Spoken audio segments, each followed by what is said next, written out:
How's it going, everybody? Michael from MMA Island. I'm here with UFC bantamweight Tony Gravely. Tony, man, thanks so much for joining. Really appreciate you taking the time. Huge win, brother. How does it feel to be able to say that you got the win? Oh, it feels great, especially it's it's my first win in the UFC, which is huge. It's almost like now, like when you start in the UFC, it's like you start 0-0. So, it's almost like my record was 0-1. What it felt like. So, it feels good to get a win on the biggest stage and the biggest platform in MMA. For sure. And we're going to talk about the UFC career and the fight, obviously. But first, I want to ask you, man, when did you start wrestling? I started wrestling in sixth grade. Sixth grade, I started wrestling, and when I first started wrestling, the where I wrestled, we didn't have a middle school program, so I had to wrestle with the high schoolers as a sixth, seventh, and eighth grade. I had to wrestle with high schoolers, so I got beat up a lot. And then in eighth grade, I finally got to where I was closer to their size, and I started to do better. So then by the time I got where I was with somebody my size, then it was a little bit easier compared to the big guys. For sure. And man, just asking you, just bringing that into MMA.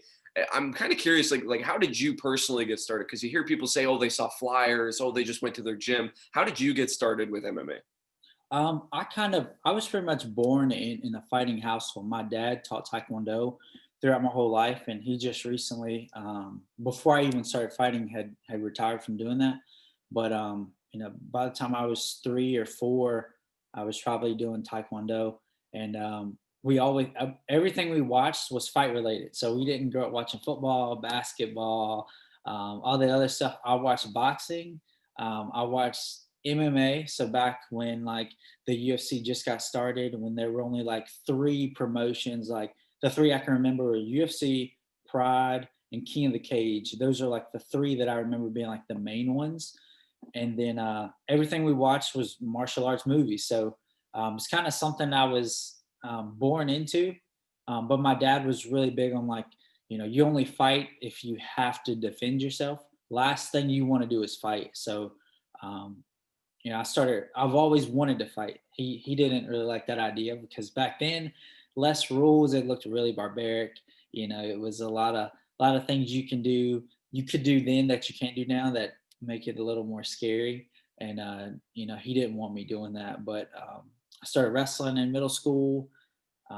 Once I graduated college, I was able to actually pursue this thing that I wanted to do for so long. So I kind of was born into fighting, and it's been something that I've always wanted to do. And even before I was able to compete, I got in a lot of fights as a kid, especially being the smaller kid. Everybody I fought was like bigger because I wouldn't let people push me around for being small. So I got in a lot of fights when I was a kid, and it's just something I always enjoy doing. For sure, man. And we're going to talk about the fight, obviously. But first, I want to ask you about going back to your Dana White Contender Series stuff. What was that like getting that opportunity? How do you even go about getting that opportunity? And just let me know what the whole process was like. The whole process. I think I pretty much got it. I fought for a promotion in the Northeast called CES, a really really good promotion. The people that run the promotion are great people, and they push really hard for their fighters um, to go to the UFC and other big promotions. And actually, every bantamweight that held their title went to the UFC. I think it was like Rob Font, Andre Sukumta, and I think myself were the three at the time. Maybe there's probably another one, but between us three, all three of us have been to the have are in the have been to the UFC, and I think they push really hard for me to get on the contender series and just not necessarily contender series, but get the opportunity with UFC. And we got the contender series call, and it was, if, obviously I would have wanted to just get on a card, but looking back on it, I like the fact that I was able to be on the contender series, even though at the time I think I was like 18-5, I think, which seems like a lot for somebody on the contender series. And my opponent was 15-5 as well. So we were two people that I feel like that fight could have actually been a UFC fight. I feel like both of us had 20 plus fights. Another tough opponent, and just getting an opportunity to fight in front of Dana White and for him to like personally say, I like this about you and say all these good things, it was better than if I would have just gotten a call. So looking back on it, I'm great that I'm grateful that I had the opportunity, because it was like, a once in a lifetime type of thing where, the boss man himself says, "Oh, I like this kid because, he's got good wrestling, good hands, good cardio," and, personally invite me into the UFC. Yeah, no, that's got to feel special, and what's got to feel special is getting that win. And you mentioned a lot about your supporters, not just the recent fight, but just throughout your MMA career. Who can you pinpoint as big supporters that have helped you along your way? It's a lot of people, a lot of big supporters. My biggest supporters, from the start, it was obviously my parents from the start. My parents, my high school wrestling coach named Zeke Castell. He was a really big. Um, he was also he was my middle school and high school coach, the one that when I wrestled the high schoolers. But he was a really big um, factor in how I was able to grow and learn what it was like to um, start off as like the low end of the totem pole and work my way up to the top. And he helped me grow as like a wrestler and a person. And he's almost like another father to me. And I still keep in touch with him. And he loves my fights, comes to my fights. So him, my parents, my mom and my dad. Fortunate that I have both my parents, which is a huge thing. Some people, growing up, you don't understand that like that's a big thing. Having both parents. As a child, you don't really understand the importance of having the two, whether it be, they're still alive or they're still together, either one. But those, my wife, since we've been together, has been a huge support. You see things that go in the cage, and she has to deal with what's in the cage, and then outside the cage, when I'm grumpy cutting weight, if I have a bad training day, I don't come home remote, but I always say, like, oh, today wasn't a good day, things like that. But she when I've had these bad experiences, to where not experiences, but losses and things that have happened, she's always been there to like help me put myself back together and to help push me, keep me going. So those are my main, other than people that have been supporting me from the start. That I've got so many people that I've been friends with since like kindergarten, and they're still my friends, and they still come to my fights. And well, not now because of the whole COVID thing, but they were at my UFC debut. So just a lot of people. Some people don't understand. I guess the older you get, the more you realize that it's not all you doing these things. There may be like bits and pieces of other people, but they add up. All these different the support you get, people, whether it be, I think for me the biggest thing is when you fail, seeing those people message you. It's always the same people that message you, they call you, they make sure that you're mentally okay. And because when you're winning, everybody wants to say congratulations. But I can honestly say that I've had almost the same amount of people show me the same support when I lose as when I win, and that's the most important to me. For sure, and it definitely just shows where they actually support you compared to them when they're just following you when you're winning. That's a really important thing that I can relate to, not in the aspect of UFC, of course, but I can relate to in other sort of aspects. But man, just talking about the fight, a back and forth battle, man. Just as a person who appreciates the ground game, I think more than the average fan. I had a fun time watching. I'm sure you had a fun time being in there. Just to ask you, man, you were saying in your post fight interview you want to be in there next month or the month after, which is crazy to hear, having such a back and forth battle. You got no injuries? This is something that you think is actually likely? Yeah, I don't have any injuries. I have a couple of scrapes on my knees, like mat burn on my knees, but other than that, I mean, I've been fortunate. Haven't I don't have a concussion. I don't have a broken jaw, fists, anything. Everything's really good. And now, especially since I've always been really active in my career, it's how I've had so many fights in a short amount of time. I've had, I think this was my 26th pro fight in probably 5.5, almost 6 years. So I've always been active, and the whole COVID thing, and it's slowed me a lot. And now that I'm back in shape, I'm settled down in a good routine. um, I would like to keep the activity, like get the activity going again, so I can. That's the best way to learn. You know, you learn a lot in practice and drilling, but there are things that you learn about fighting and about yourself when you're in that cage that can't be taught in, a practice atmosphere. Definitely. And man, just to tell you this, and I know a lot of, I've say this to about every person I interview, but it's true because anytime I pick a lock before the card, I like to interview them when I find out they win. And you were my lock for the card because I knew you had that wrestling base, just going out there and bringing your opponent to the ground. That's totally what I expected out of you. And man, you did it, and you did an awesome job doing it. But hey, man, there was some back and forth, as I mentioned. He had a lot of sub attempts in the first round, and then the third round, you guys were kind of just brawling back and forth. There were no huge dominant stuff from his side, but from your side, you were taking him to the ground, controlling him for the most part. And I think me personally, I was shocked that it was a split decision. Were you shocked to hear that it was a split decision, having controlled the ground for the most part? I was shocked as well. I was, it's like I was shocked, but it almost, at the time, it's like it doesn't quite register. You're just waiting to hear your name. Like, so I didn't really register until like afterwards. And I was like, what? That was a split decision. But I thought I had, in your head, you don't know, but I thought I had won all the rounds. But then again, maybe the third could have been questionable if I didn't win one. But I thought I at least, like, I thought it was pretty unanimous that I had won. And but you never know. You never know. But I'm just happy that it went my way. But I still, I don't understand. I actually watched it for the first time yesterday, and I was trying to be as unbiased as I could, trying to see, look at it as if that wasn't me fighting, and I still would have at least given um, a 29-28.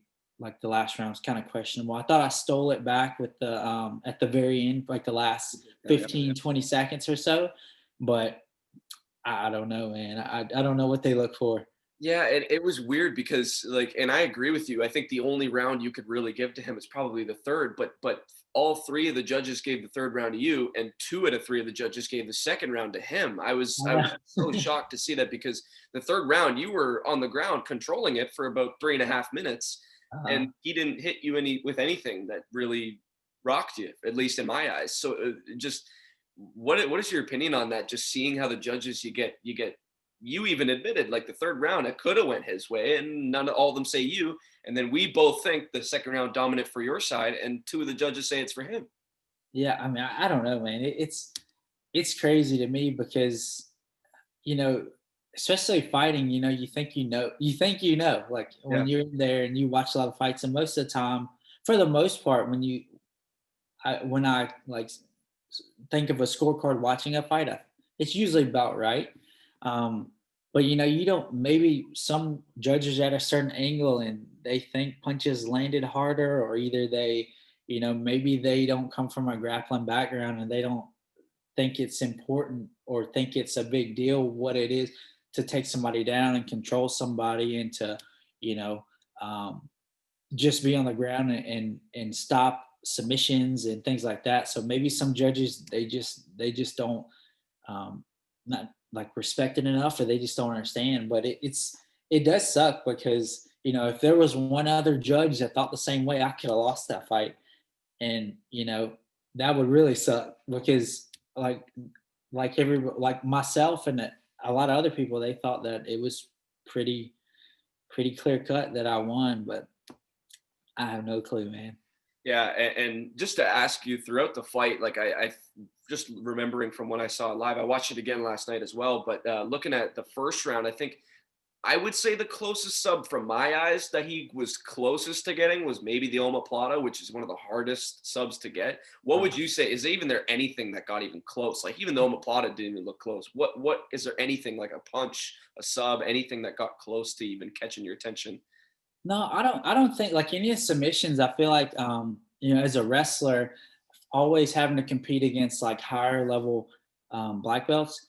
All the submissions that he threw up are things that I see all the time, and things that I'm used to. I'm always in that position, and so all the submissions that he threw up, like I don't. I was like, I wonder why he keeps going for an omoplata. It has to be because he wants me to go back in for a triangle. Is my only guess because like you never finish omoplatas, like that's something that maybe if you're like a higher belt, you do it on a white belt a couple of times when they first come in. But like, I don't know if it was so I could come back, like defend back through for a triangle, but I mean, none of the submissions were really, really deep enough. There was one time he went for an armbar, and I know it's not necessarily good, but I like to slam my way out of arm bars I just saw, yep, because. Well, one, I've always watched Rampage do it when I was a kid growing up. So before I even started fighting, I was like, oh, that's what I'm gonna do. I'm gonna slam my way out of arm bars, which isn't necessarily the best thing to do. But and I also have two knockouts from a slam from an armbar. So I was like, oh, if he locks this thing up, I'm gonna pick him up and I'm gonna slam him so hard. But he like, I guess either he saw me do that before, or it's happened before, or it's also or that he's smart. He just let go and it's kind of slipped out, which is probably the smarter thing to do because nobody wants to get slammed on their head. for sure. But he landed some strikes that I would not have liked him to land, which is probably most strikes. So, when you're in the middle of defending and you're kind of like swaying back and forth, you think somebody's closer. And then a lot of those shots I was taking weren't necessarily good shots. And I didn't get those ones that I shot out of, more reaction than really setting them up. Yeah, and just showing that you can pick them up and slam them as well. It shows your strength. Man, for the most part, the takedowns that you really shot for, it looked pretty easy for you. How strong did you feel in there? I feel pretty strong. I always feel somewhat strong. I'm always the smaller guy, but I think I'm pretty strong for my size. Just wrestling strength is different. Like, I may not be like the strongest when it comes to weight, but when it comes to like body mechanics and knowing how to lift people and move people, that's just a wrestling thing. Just knowing how to. I could always. I don't have to be the strongest guy, but I know I can move 160 pounds if you weighed 160 pounds. So I always feel pretty strong, and I know how to be pretty efficient with the things that I do, knowing not to use too much energy in certain situations, when to let things go. But I felt really strong. I definitely think that I was stronger than he was. Yeah, and just to talk about the future, you're mentioning how you want to come in the next month, the month after. Is there a certain date you have in mind? I know you mentioned you don't have a certain opponent, but just in your eyes, what's the closest you can get to pinpointing a range for you? I'm not sure. I guess, like ideally, I'd want to do like maybe towards end of January or so. I mean, Maybe I I could fight next month, with the but McGregor card. that would be cool. That would be good. So end of like January, at the latest beginning of like February or so. But I just wanna stay active and take advantage of like if you've ever been in shape and been out of shape, you never want to feel that again. So like with the whole like COVID thing, and it's my fault too. It's I could sit here and say, oh, the gym wasn't open and I didn't get to do what I wanted to do, but at the end of the day, like I don't ever want to be inactive and out of shape again. So I want to take advantage of how good I feel and like never let that go back down. But I'd say like like I said, I don't have a specific opponent. Um, but I would like probably like into January would be probably ideal. For sure. And man, I just want to point this out to you. I'm sure you probably noticed. I thought it was pretty cool to see that a former opponent of yours, Brett Johns, was giving you some compliments in your last few Instagram posts. What's your opinion on him being a former opponent coming in and giving you congrats?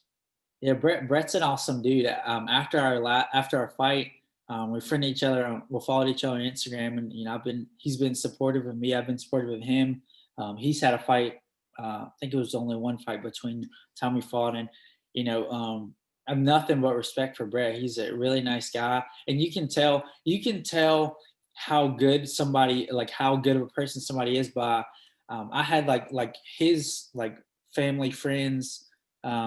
Fan supporters, like a bunch of them messaged me after his fight, saying that how tough I was and how good of a fight it was. So that's how I feel like you can really tell how good someone is by how good their people around them are. So, I can tell he's a really good guy, really nice guy, and I wish him nothing but the best in the future. Definitely. And just to go back to your performance, you showed that wrestling basis we've talked about. Is this a performance you think that you can people can expect out of you? Just that dominant wrestling. Yeah, yes and no. I mean, I would like to have gotten a finish, but sometimes you get in situations, and especially like coming off a loss, you're like, man, I just need a win, just need a solid win to like kind of get that dust the cobwebs off type thing. I'm always gonna want to wrestle just because that's what I'm used to. That's where I feel like, if you have an advantage somewhere, then why not use it? So I'm always gonna wrestle, and I always expect it to be dominant, but also, in the future, I would like to get more back to finishing again. That's what people want. People want finishes. I want to finish. I like to get some performance bonuses, things like that. So, just a little more excitement, I guess, out of myself. But I'm just happy to get the win on that one, and now I'm ready to get back to finishing people. And people are going to be watching out for that pride armbar to slam finish. And let's get a call out from you after that as well. I know. I know. Just Hopefully, I get one without breaking somebody's neck. So I don't really want to injure anybody. and Just enough to man, get the stoppage. yeah, for sure. And man, like again, just going back to the wrestling, like I totally agree with you on what you said in your post fight interview. How wrestling is probably the best base martial art you can learn. And I totally agree with you. I think it's a really, everyone always says like the fight starts standing, so the striker should have the advantage. But there's a really nice advantage for those wrestler bases that when a guy's thinking he's going to brawl with you and he's pissed off and he's striking like crazy and you just slam him on his ass and it's just like you're in control now. I think that's really valuable. Uh, do you value that sort of aspect, just being able to catch them off guard and you look like you're about to start striking with them and just put them right on their back?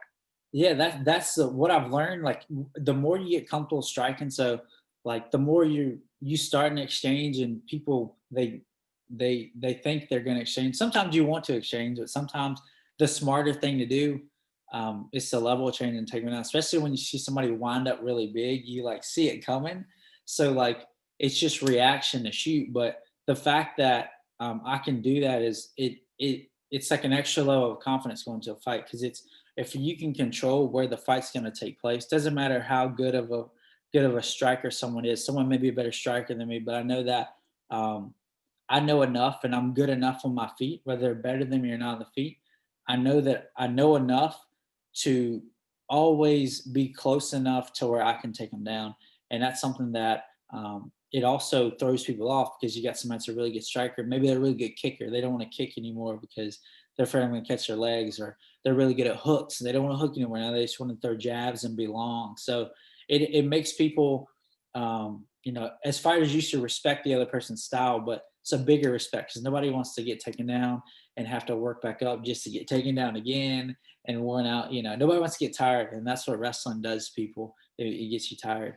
Definitely, and I think that's probably why I appreciate it so much. Just seeing them get the wind sucked out of them by getting them slammed over and over again, and I like that Khabib aspect as well, where it's like when they get back up, bring them right back down, and it's fun to talk about. But yeah, man, just a couple off-topic questions, kind of random questions for you. But first of all, I want to ask about COVID, the whole COVID testing thing. How many times are you tested? Just from the outside looking in, it's kind of unclear how many times you're tested, and how many times can you recall being tested? I've probably been tested a total of probably almost 10 times, I think. Almost, not quite 10, but close to it. Between, like with the UFC, I think it was maybe three for just the UFC, right before you leave, and then two while you're there. So as soon as you get there, and then right before, like right after weigh-ins, I think, maybe right before weigh-ins, one of those. And then, like here at American Top Team at the gym, right when it hit, and still sometimes, we get they'll come in, they'll bring someone in, and we all get tested, because, it's important that, even though we all want to fight, and especially with like what we do, you can't separate it. Like, you can't, there's no social Really distance distancing. fight, yeah. Yeah, like you're gonna sweat on each other, you're gonna bleed on each other, you're gonna all that stuff. So, um, it's really important that, for one, because some people may be taking care of people that are vulnerable to things like that, and two, um, nobody wants to be sick, and also if we test positive, we can't fight. And most people at the gym, that's what they do for a living. So if they're not fighting, they're not making money, and they're not helping their family. So been tested a couple of times at the gym as well. So, and then having helping like corner people, you have to get tested for theirs as well. So probably a total of almost 10 times. Wow. So yeah, and just to mention this, I don't know why I wanted to bring this up to you, just because I think it's kind of interesting for people who don't watch MMA or study MMA or train MMA. People like say see fighters and they think, oh, like I'm sure like people have probably been told so many times, like, oh, you don't even look like a fighter. It's like people would just assume that you're not a fighter. Have you ever even had like have you ever had to deal with that? Have someone get in your face and be like, oh, bro, I beat the crap out of you, and you're like, if only you knew that I'm a UFC fighter and I could put you on your back really quick. Actually, I've been so for well, I'll address the first part. I get it all the time that I don't like fire, especially like older people. They're like, "Oh, you do that stuff. Like you just look so nice. You don't look like you would do that." So, and also, I guess, well, other than like my ears, people that see nowadays, people know what cauliflower ear is, but I get all the time people say I don't look like a fighter, and I don't know why they think that all fighters are mean because I'm like really quiet and I don't talk a lot and I'm pretty laid back. They're kind of surprised that I do fight because they expect you to be mean, and I don't have the look. I don't have like a ton of tattoos with the cool head, huge muscles. I'm kind of small, so I get that a lot. And also, so I actually am fortunate to where I don't have people that actually try to like fight me and stuff. But there was one time, it's actually it was actually after my UFC debut. We usually after the fight we'll go somewhere to eat. I'll try to get everybody that came to watch the fight. I want to see everybody and be able to talk to everybody. And, so afterwards, I don't know what we were doing it across the street, one of my buddies and this one older guy, I don't know what happened. Some kind of altercation happened. And he was probably, I don't know how old he was, but he was like, um, yeah, I'm a former Marine. I'll F you up. And I'm like, look, I'm not even trying to fight you. I'm just like the dude is drunk. I was like, look, I'm not trying to fight you. I'm just trying to end this altercation between like my friend and his friend. But yeah, I didn't. It's like a part of me almost snapped, but I didn't. I'm glad I didn't because like I really try to keep my composure. But I did keep my composure. But that's the only time that I can think of that somebody actually tried to fight me. Um, just because I don't know. I guess I don't really put myself in situations where they can really happen. So, but that was like the only time that I can think of where somebody. I mean, he just kept on going to, and I'm like, look, man, I'm just trying to break this up. I'm not trying to fight you. I'm not afraid of you, but I'm not trying to fight you. Like Yeah. I'm sure I could take you, but I don't want to take a chance. I'm not. I don't want to. I don't want to fight you. But that's the only thing I can think of.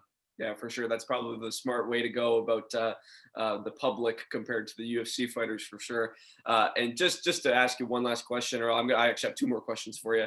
Is just I love to talk about this because obviously a lot of people who watch MMA, sort of the casuals, just watch for like the trash talk. They love seeing the trash talk and everything. And for you personally, have you ever had to deal with that? And what is your reaction? You mentioned how you're kind of like the quieter type, but if a guy comes in, he's getting in your face and he's trying to trash talk, trying to play those mind games with you. How is your response to that? Um, I think it's funny because like I smile it off. I never let anybody like even when I'm like walking up to a fight, I always tell myself remember to smile because it's like doesn't matter, all that stuff, all the trash talk doesn't matter. All that matters is like what physically happens.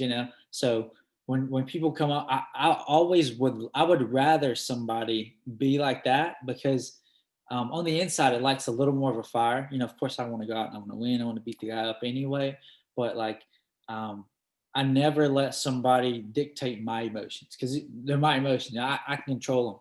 So, but when people think that they can do that to me, I think it's kind of funny. But I've only had a few people actually do that. A lot of people that I fight super respectful, never do that. Don't even talk. Good luck. It's the typical, nothing but respect. But I wish I would have more people that would do that because it feels better to beat those people. But I just think it's funny. I usually laugh it off, and because none of that matters. All the words don't matter. None of that matters in 24 hours. So if it's a weigh-ins in 24 hours, you got to back all that up. So if you talked a bunch of junk, now the pressure's on you. You talked all that junk, but fortunately, I'm not going to be the one to like rub it in their face afterwards either. So Might so it feel worse if you don't rub it in after that, and you're just like, oh yeah, no, it's all right. yeah yeah yeah. For sure, man. Well, yeah, obviously, huge performance out of you, man. We want to get you on sometime after that, next time your fight's announced, or after that for sure.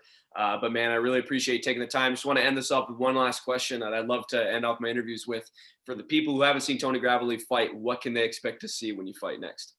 When I fight next, I expect the people to see action, a lot of action, a lot of pressure, and a high pace. I like to push the pace. I like to break my opponents with a high pace. I feel like my cardio is usually a lot better than everyone. So I just push, I push, I push, volume. And next time, yeah, I want to finish. I want another finish. Last fight didn't get the finish, but I want to finish. I always want to finish. So just high volume wrestling, dominant wrestling, slams, um, pushing the pace. That's what I like to bring to the table. For sure. Looking forward to it, brother. Man, I thank you so much for joining, and we're looking forward to seeing you fight again. No problem. Thank you so much for having me on. For sure, man.